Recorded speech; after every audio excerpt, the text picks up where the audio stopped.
दोस्तों नमस्कार, स्वागत है आपका बड़ी खबर बड़े खुलासे में।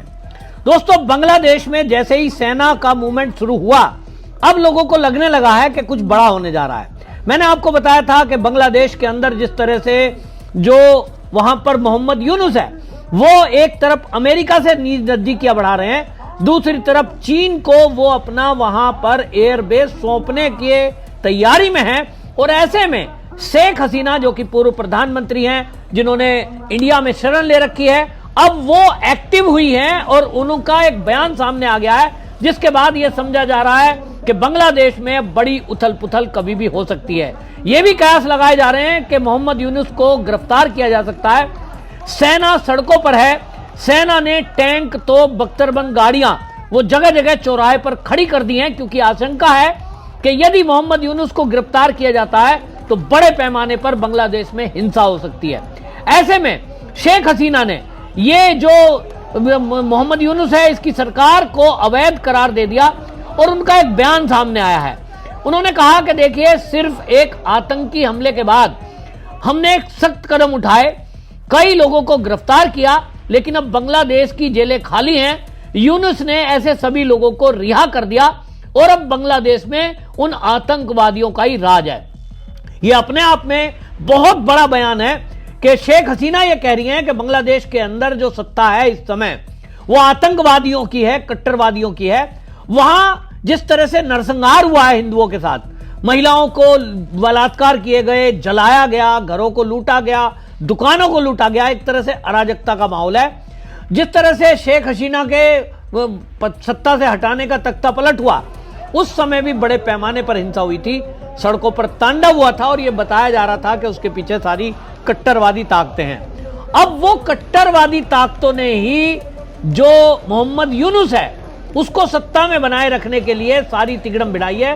और अब ये जो बयान आया है शेख हसीना का, इसको गंभीरता से लिया जा रहा है कि क्या फिर से तख्ता पलट होगा। आपको बताएं कि मोहम्मद यूनुस जो है उसके ऊपर शेख हसीना ने कहा, हमारे महान बंगाली राष्ट्र का संविधान, जिसे हमने लंबे संघर्ष और मुक्ति संग्राम से हासिल किया है, इस उग्रवादी नेता को जिसने अवैध रूप से सत्ता पर कब्जा किया है, संविधान को छूने का अधिकार किसने दिया। पूर्व प्रधानमंत्री ने कहा कि यूनुस का मुख्य सलाहकार के पद पर रहने का कोई अधिकार नहीं है और वह अस्तित्व में भी नहीं है। शेख हसीना ने आरोप लगाया कि यूनुस ने आवामी लीग पर प्रतिबंध लगा दिया है। असल में आपको पता होगा, थोड़े दिन पहले आवामी लीग पर इसने प्रतिबंध लगा दिया। तो शेख हसीना का सवाल यह है कि जब यह प्रधानमंत्री तो चुना हुआ है नहीं, कार्यकारी प्रधानमंत्री कार्यकारी बने हुए हैं, तो वो कह रही हैं कि ये अंतरिम सरकार है। इस अंतरिम सरकार को टेम्परेरी रूप से मान भी लो कि चलिए थोड़ी देर के लिए था, तो पहले चुनाव होने चाहिए। चुनकर अगर आप सत्ता में आओगे तो ही प्रधानमंत्री बन सकते हो। हमारे देश में कोई कल्पना कर सकता है क्या इस तरह से कि अगर आप जो है दंगा फसाद करके और सत्ता से किसी को हटा दो, चुने हुए प्रधानमंत्री को, और फिर उसके बाद चुनाव ना हो? वहां कोर्ट है, बाकी चीज है, न्यायिक प्रक्रिया है, संविधान है। बांग्लादेश में भी ऐसे ही है। लेकिन मोहम्मद यूनुस सत्ता में जमे हुए हैं और अब ये शेख हसीना का जो बयान आया है कि वो सीधे सीधे आतंकवादियों के इशारे पर चलने वाली सरकार है। वहां जो लोग भूखे मर रहे हैं, जो व्यापार की हानि हो रही है, लगातार लोग त्रस्त हो रहे हैं, और अब इस पर पाकिस्तान के साथ खड़े हो रहे हैं मोहम्मद यूनुस। जिस तरह से आतंकी हमला हुआ है 22 अप्रैल में पहलगांव का, उसके बाद जिस तरह से चीन से नजदीकियां और पाकिस्तान से नजदीकियां मोहम्मद यूनुस ने बनाई, उसके बाद खबर आने लगी कि लाल मोनिहार हाट एयरबेस वहां जो है चीन को सौंपने जा रहे हैं मोहम्मद यूनुस। ऐसे में शेख हसीना कैसे मौन बैठ सकती थी? और यही अब बता रहे हैं कि कुछ ना कुछ बड़ा होने जा रहा है। इसीलिए मैंने कहा था तख्ता पलट भी वहां हो सकता है। तख्ता पलट की संभावना इसीलिए है कि जो सेना प्रमुख है जनरल वकारुज्जमान, वो जो है आप जानते हैं कि वो शेख हसीना का रिश्तेदार भी है, और अब उसकी पकड़ इसलिए भी बन रही है कि मुझे लगता है उसके पीछे रूस है। रसिया की पिछले दिनों यात्रा हुई थी, तो उसके बाद कयास लगाए जा रहे थे कि अब कुछ हो सकता है।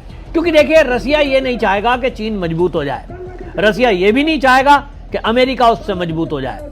और जब ये पता लग रहा है कि ये दोनों देश बांग्लादेश में इंटरफेयर कर रहे हैं, अमेरिका के कुछ ट्रुप्स को बांग्लादेश में देखा गया है, क्या कर रहे हैं वो वहां? निश्चित रूप से डोनाल्ड ट्रंप कहता है मेरे लिए तो व्यापार, व्यापार और व्यापार, मेरे 3 ही सिद्धांत हैं। उनको केवल अपना बिजनेस करना है, उनको अपना सामान बेचना है, तो वो बाकी कुछ नहीं देखते।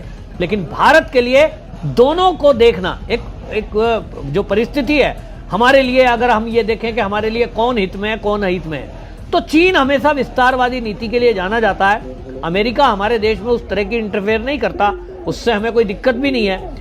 लेकिन चीन के बारे में जिस तरह की खबरें आ रही हैं कि लाल मुनिहाराट एयरबेस पर उसको स्थापित किया जा सकता है, उसका संचालन मोहम्मद यूनुस उसको सौंपने की तैयारी कर रहे हैं, यह भारत के लिए खतरे की घंटी है और इसको भारत कभी होने भी नहीं देगा। और इसीलिए जब शेख हसीना को भारत ने अगर यहां पर उसको सुरक्षा दी है, उनको यहां शरण दी है, उसके पीछे का कारण यही है।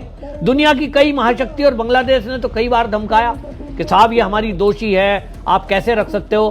भारत ने तय कर दिया कि हम अपने पड़ोस में किस देश से हम कैसा संबंध रखेंगे वो हमारे ऊपर है। और बांग्लादेश को तो हमने हर बार हर तरह से मदद की है। जब वो पाकिस्तान से लड़ाई हुई थी उसके बाद भी उसमें भी भारत ने ही मदद करी थी। कोविड का काल हो या कोई मुसीबत का काल हो, हमने हमेशा मदद करी है। तो अगर हमें ही आंख दिखाओगे और हमारी देश के लिए सुरक्षा का मुद्दा बनोगे तो हम कैसे सहन कर लेंगे? ये कतई हो नहीं सकता, ये बताया गया। और अब आपको बता दें वो समय आ गया है। जिस तरह से ये लाल मुनिहाराट एयरबेस को हम देख रहे हैं कि हमारी देश के लिए सुरक्षा का खतरा हो सकता है, तो भाई ठीक है। मोहम्मद यूनुस के बारे में शेख हसीना कह रही हैं कि इन्होंने तो अमेरिका को ही बेच दिया है, बांग्लादेश को अमेरिका को बेच डाला, क्योंकि वहां सीधा सीधा वो सौंपने को तैयार हैं, आप चाहे जो करो।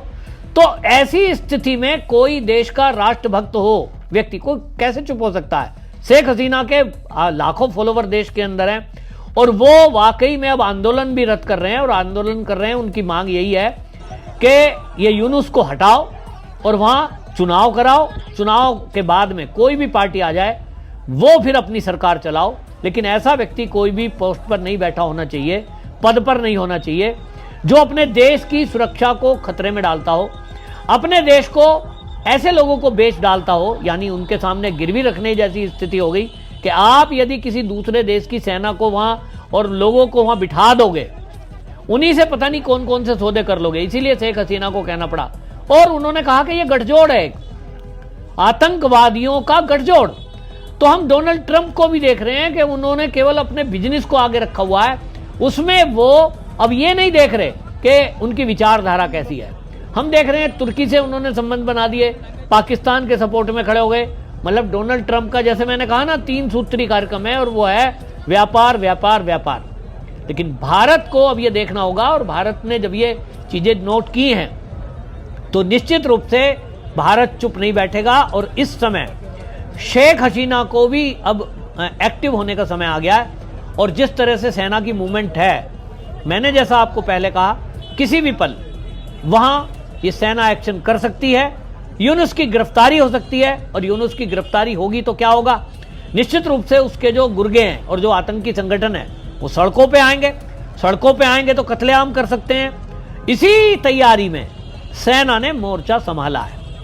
अब इस मोर्चे में वहां अमेरिका उसके साथ खड़ा होगा कि चीन साथ खड़ा होगा, यह देखने की बात होगी। लेकिन वाकई में यह भारत के लिए तो एक तनाव की बात है। लेकिन इस पर जिस तरह से हेमंत बिस्व शर्मा का बयान सामने आ गया, जो असम के मुख्यमंत्री हैं, उन्होंने कहा कि देखिए, अगर हमारे लिए कोई देश की सुरक्षा को खतरा पैदा करने का विचार मोहम्मद यूनुस कर रहे हैं, हमें धमकी दे रहे हैं चिकन नेक की, और वहां चीन का जैसे कि इंटरफेयर बढ़ाने की बात चल रही है, तो हमारे पास भी बांग्लादेश की 2-2 चिकन नेक है। हम जब चाहेंगे उसको 3 टुकड़ों में विभाजित कर देंगे। उसके लिए जो करना पड़ेगा वो करेंगे। अभी ऐसा भारत का कोई विचार नहीं है। लेकिन अगर आप हमारे सर पे बैठने और बिठाने की किसी को कोशिश करोगे तो निश्चित रूप से भारत भी चुप नहीं रहेगा। और भारत आज इतना शक्तिशाली है कि दुनिया उसकी बात सुनती है। और भारत जब चाहेगा, जैसा पाकिस्तान का इलाज किया है, कटोरा हाथ में ला दिया, ये बांग्लादेश का भी अब ज्यादा समय नहीं है, क्योंकि अमेरिका उससे क्या व्यापार करेगा? कपड़े बनाते हो, कपड़े का कितना व्यापार करोगे? तो हमने थोड़ा झटका दिया है, अभी ज्यादा झटका देने की तैयारी है। और मोहम्मद यूनुस यदि ज्यादा चालाकी करेंगे और वो चीन का इंटरफेयर अपने देश में कराने की कोशिश करेंगे तो यहां निश्चित रूप से कोई बड़ा एक्शन भारत की तरफ से बांग्लादेश में भी हो सकता है। वो ओपनली होगा या इंटरनल होगा ये समय बताएगा, लेकिन शेख हसीना ने भी ये सिद्ध कर दिया कि वो मौन होकर चुपचाप बैठकर अपने देश को, सुरक्षा को खतरे में नहीं डाल सकती, ना अपने देश को बिकता हुआ देख सकती।